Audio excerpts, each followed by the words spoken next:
एक बार फिर से आप सभी का स्वागत है हमारे YouTube channel smart PCB repair में। तो दोस्तों आज हमारे पास है मेगामिड कंपनी का पीसीबी बोर्ड। तो ये MIT50CH सीरीज़ का है। तो इस पीसीबी के अंदर आज बहुत ही अजीब सी प्रॉब्लम जो है वो हम सॉल्व करने वाले हैं। तो इस पीसीबी का मॉडल जो है वो मैं आपको नज़दीक करके एक बार दिखा देता हूँ। तो इसका जो मॉडल है वो है MIT50CH258। ये एक मेगामिड कंपनी का ही पीसीबी बोर्ड है। तो इसके अंदर दोस्तों प्रॉब्लम क्या आती है कि इसमें जो कंप्रेसर है वो एक अजीब सी आवाज़ करता है और उसके बाद जो है इसके अंदर एरर आ जाता है। अब देख सकते हैं KSK89 जो एक GMCC का ही कंप्रेसर है। इसमें हमने अटैच करके रखा हुआ है, इंडोर और आउटडोर को हमने जो है वो कनेक्ट कर लिया है। तो हम देखेंगे कि इसके अंदर जो है वो किस तरह की प्रॉब्लम आ रही है और उसका सोल्यूशन जो है वो क्या है। तो पावर सप्लाई को करेंगे ऑन। तो यहाँ पर मैंने जो है पावर सप्लाई को ऑन कर दिया है। अब देख रहे हैं बोर्ड के ऊपर LED आ गई है। अब जैसे ही हम इसे स्टार्ट करेंगे तो ये 5 से 10 सेकंड के अंदर ही जो है वो हमारा कंप्रेसर जो है वो ऑन हो जाएगा, क्योंकि हमने जो है इसे स्टैंड बाय मोड से रिलीज़ किया है। और यहाँ पर इसकी ब्लोअर मोटर जो है आप देख पा रहे हैं, ब्लोअर मोटर चल रही है। अब हमारा 2-4 सेकंड के अंदर ही जो है वो हमारा कंप्रेसर जो है वो ऑन हो जाएगा। तो फैन की रिले ऑन हो चुकी है। अभी हमारा कंप्रेसर भी जो है वो स्टार्ट होने ही वाला है।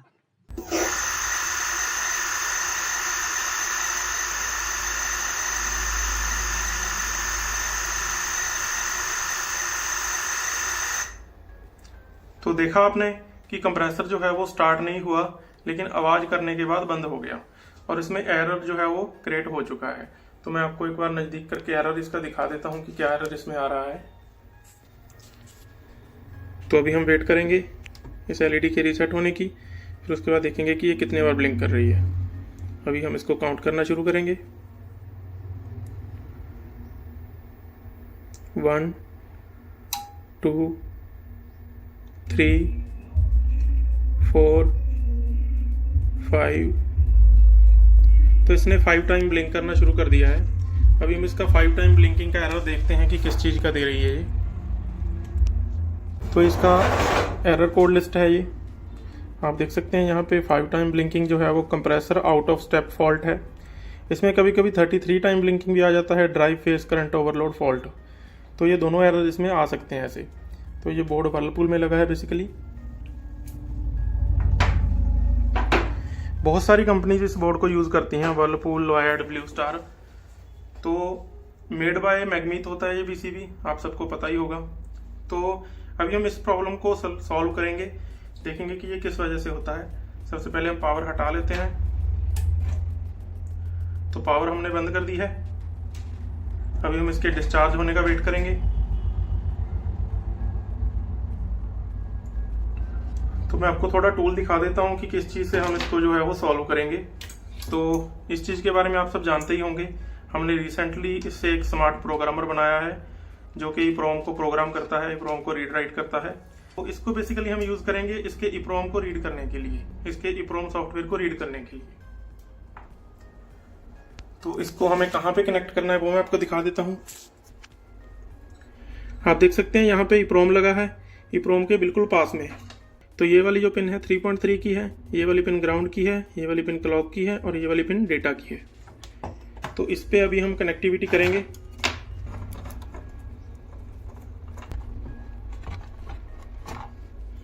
तो आप देख सकते हैं हमने यहाँ पे इसको कनेक्ट जो है कर दिया है, 3.3 को 3.3 से, ग्राउंड को ग्राउंड से, डाटा को डेटा से और क्लॉक को क्लॉक से। तो हमने इसकी कनेक्टिविटी जो है वो कर दी है। तो अभी हम इसको पावर देंगे और उसके बाद आपको दिखाते हैं कि ये प्रॉब्लम कैसे सॉल्व होगी।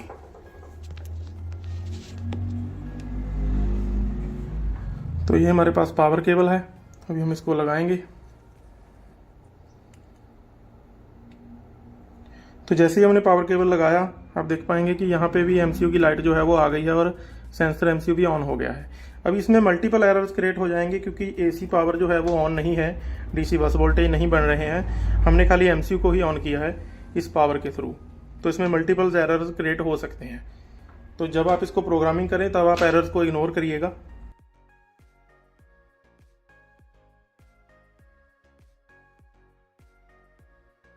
तो अभी हमें सबसे पहले अपना एप्लीकेशन खोलना है एक्सपर्ट केयर।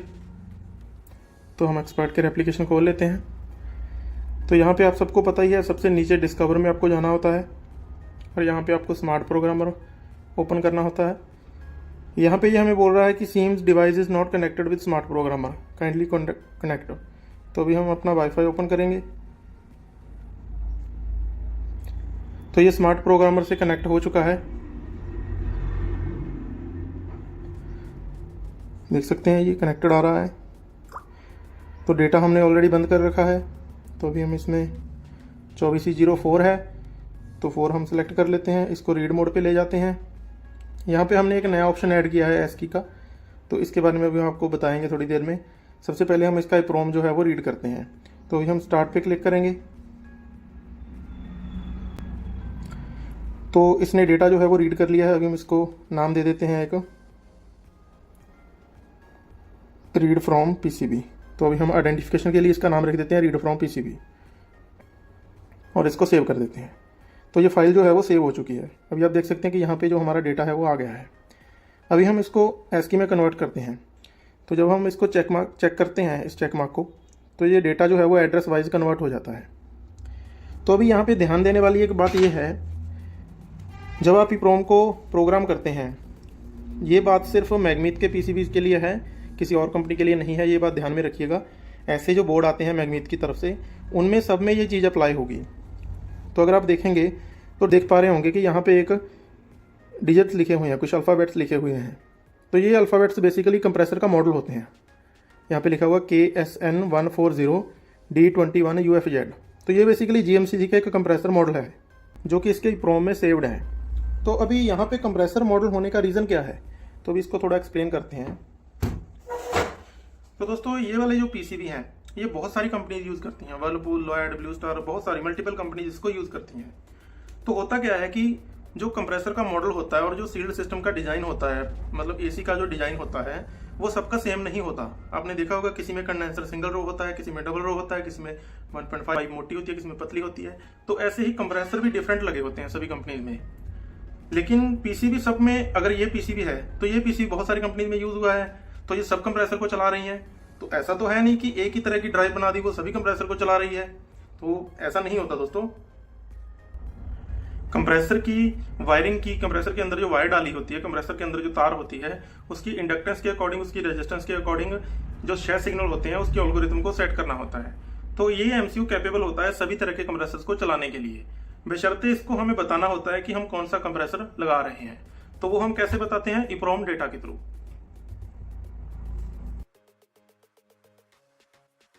जैसे आपने अभी देखा यहाँ पे कि कंप्रेसर का मॉडल जो है वो लिखा हुआ है। तो क्या ये कंप्रेसर का मॉडल सभी PCBs में सेम होगा? नहीं। जिस कंप्रेसर के साथ ये PCB लगा है, यहाँ पे आपको वही मॉडल मिलेगा। लेकिन प्रॉब्लम तब आती है जब हमारे पास कोई PCB आता है और उसका EEPROM डेटा करप्ट होता है और हम उसमें नया EEPROM डेटा अपलोड कर देते हैं। लेकिन उस टाइम हम ये नहीं देखते कि हम कौन सा EEPROM डेटा अपलोड कर रहे हैं, जो कि हमें यहाँ से देखना होता है।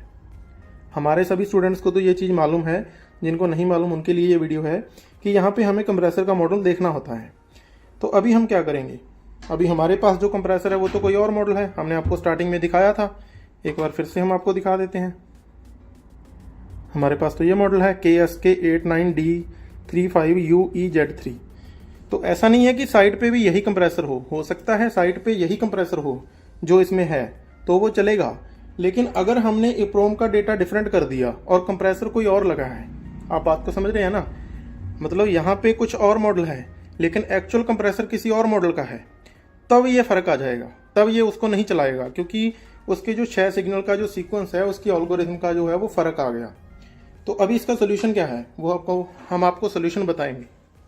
तो एक बार फिर से मैं आपको ये चीज़ क्लियर कर देता हूँ कि इस PCB का जो मॉडल है, इसका जो EEPROM डेटा है, मॉडल नंबर सेम होगा।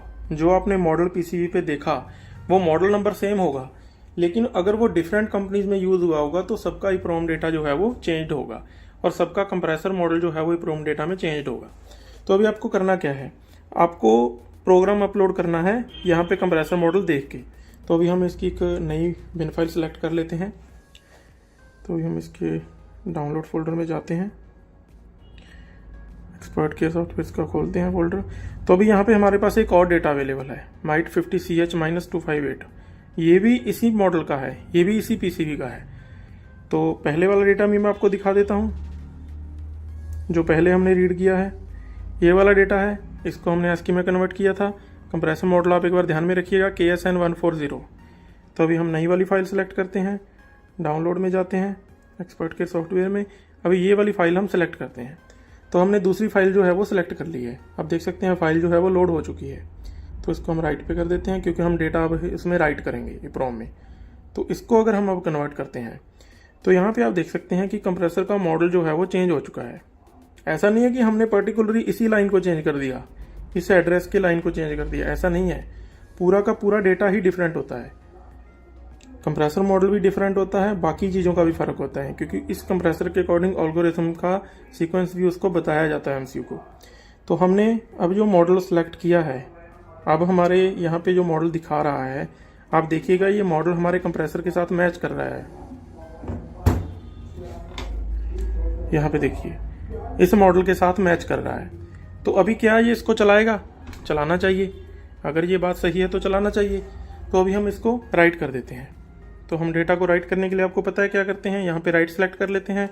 तो कन्वर्ट अगर आपको करना है तो ठीक है, नहीं तो इसको आप अनचेक कर सकते हैं, कोई इशू नहीं है। अगर आप इसको चेक करके भी अपलोड कर देंगे तो भी ये सही अपलोड होगा। तो अभी हम इसको स्टार्ट कर देते हैं। तो प्रोग्रामिंग जो है वो स्टार्ट हो चुकी है।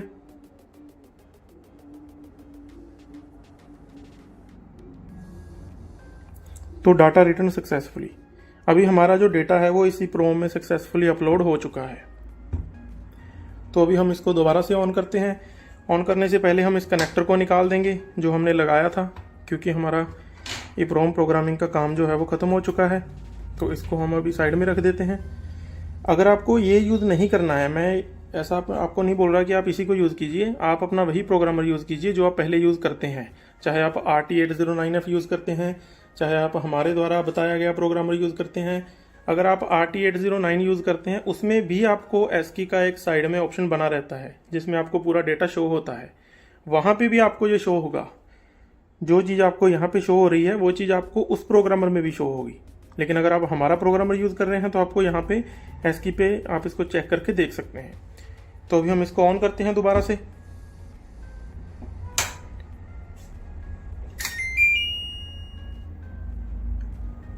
तो ऑन दोस्तों ये हो चुका है। अब देख सकते हैं MCU की लाइट भी आ गई है और सेंसर MCU भी ब्लिंक करना शुरू हो गया है। अभी हम इसको स्टैंड बाय मोड से निकलते हैं, ऑन करते हैं इसको। तो हमने इसको ऑन कर दिया है।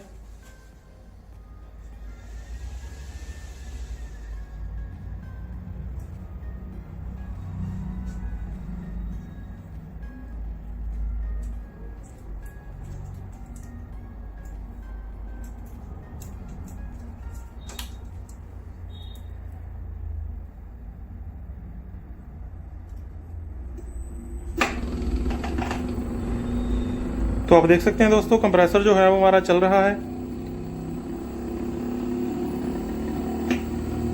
आपको कंप्रेसर की आवाज़ आ रही होगी। तो कंप्रेसर हमारा सक्सेसफुली चल चुका है। तो ऐसे ही दोस्तों, अगर आपके पास कोई और कंप्रेसर है तो आपको डेटा मैच करके ही अपलोड करना है। हम 2-3 मिनट इसको चलने देते हैं।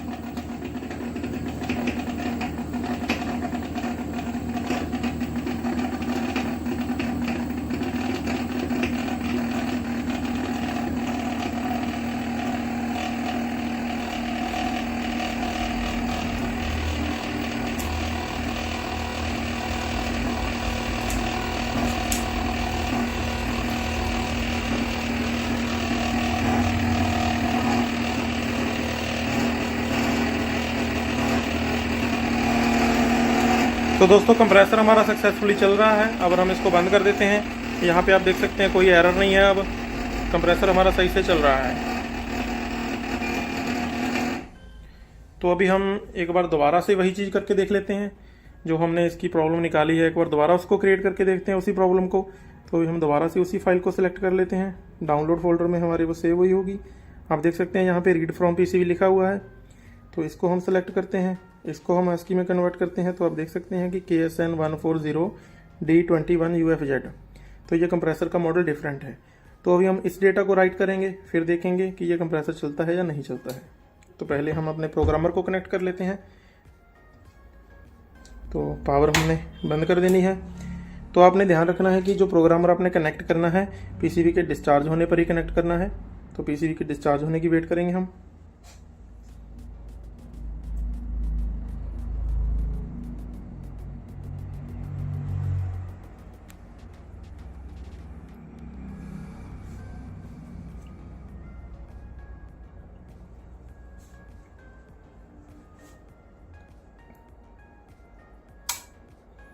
तो दोस्तों पीसीबी जो है वो डिस्चार्ज हो चुकी है। अभी हम इसकी कनेक्टिविटी जो है वो कर देते हैं प्रोग्रामर की। सबसे पहले हम इसका पावर बंद कर लेंगे प्रोग्रामर का। तो हमने उसी कनेक्टर में इसको कनेक्ट कर दिया है। तो अभी हम इसको पावर ऑन करेंगे। पावर ऑन करते ही आप देख सकते हैं एमसीयू की लाइट जो है वो आ गई है और सेंसर एमसीयू भी ब्लिंक करना शुरू हो गया है। और अभी हम क्या करते हैं, अपना वाईफाई खोलते हैं और स्मार्ट प्रोग्रामर को कनेक्ट कर लेते हैं। तो आप देख सकते हैं कि ये कनेक्ट हो गया है। इंटरनेट डेटा आपने बंद रखना है। तो हमने फाइल तो ऑलरेडी सेलेक्ट कर रखी है, आप देख पा रहे होंगे यहाँ पे। हमने अभी इसको अपलोड करना है।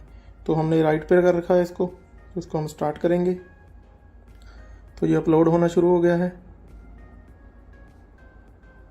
तो डेटा जो है वो रिटर्न सक्सेसफुली हो गया है। अगर कुछ प्रॉब्लम रहेगी, कुछ वायरिंग मान लीजिए लूज रहेगी, अगर डेटा नहीं राइट होगा तो ये उसी एड्रेस पे आपको स्टॉप करके बता देगा कि इस एड्रेस पे डेटा राइट नहीं हुआ है और मैंने जो ऑपरेशन है वो टर्मिनेट कर दिया है।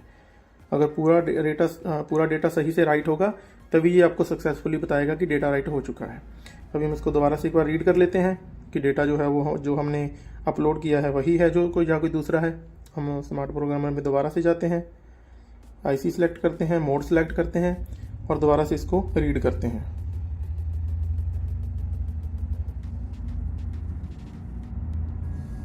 तो डेटा जो है वो रीड हो चुका है। हमने अभी फाइल को सेव नहीं करना है तो हम कैंसिल कर देते हैं।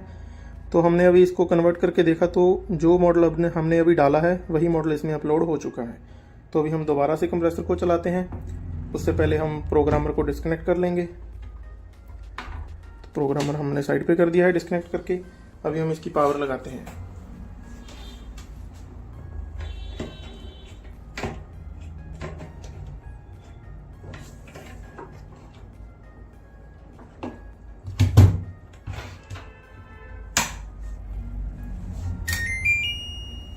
तो आप देख सकते हैं कि पीसीबी में लाइट जो है वो आ चुकी है। अभी हम इसको स्टार्ट करते हैं।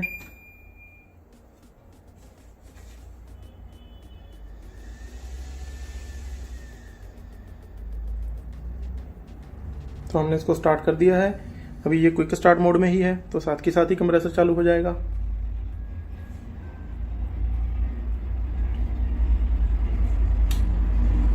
फैन की रिले ऑन हो चुकी है दोस्तों।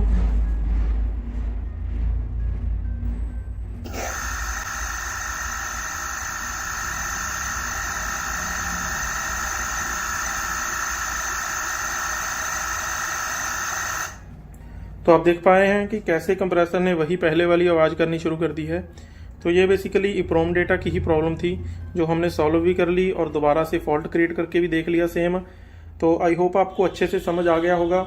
तो इसका वीडियो का ओवरऑल मैं आपको बता देता हूँ कि व्यू क्या है सारा। आपने क्या करना है, इप्रोम डेटा को रीड करना है। इप्रोम डेटा को रीड करने के बाद ASCII में कन्वर्ट करना है डेटा को और वहाँ पे आपको कंप्रेसर का मॉडल देखना है।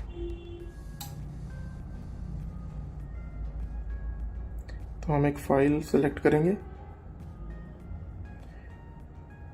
यहाँ पे आपने कंप्रेसर का मॉडल देखना है।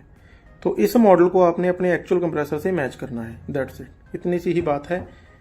और यही इस पीसीबी में प्रॉब्लम होती है। हार्डवेयर में इसकी कोई प्रॉब्लम नहीं होती। इसके शेयर सिग्नल सही होते हैं, इसका आईपीएम सही होता है, इसका एमसीयू सही होता है, सब कुछ सही होता है। इसमें प्रॉब्लम सिर्फ ये होती है कि इसका डेटा जो है वो हमने इसको कोई दूसरा दे दिया। जो कंप्रेसर हमने एसी में लगाया है वो डेटा हमने इसको नहीं दिया, हमने इसको कोई दूसरा डेटा दे दिया। इसको बोल दिया कि भाई तुम्हें कोई दूसरा कंप्रेसर चलाना है। तो कंप्रेसर का फ़र्क होने की वजह से ये कंप्रेसर को नहीं चला पाती। आई होप आपको अच्छे से वीडियो समझ आ रही होगी। तो thank you so much video देखने के लिए। अगर आपको वीडियो अच्छी लगी हो तो वीडियो शेयर ज़रूर कीजिएगा। Thank you.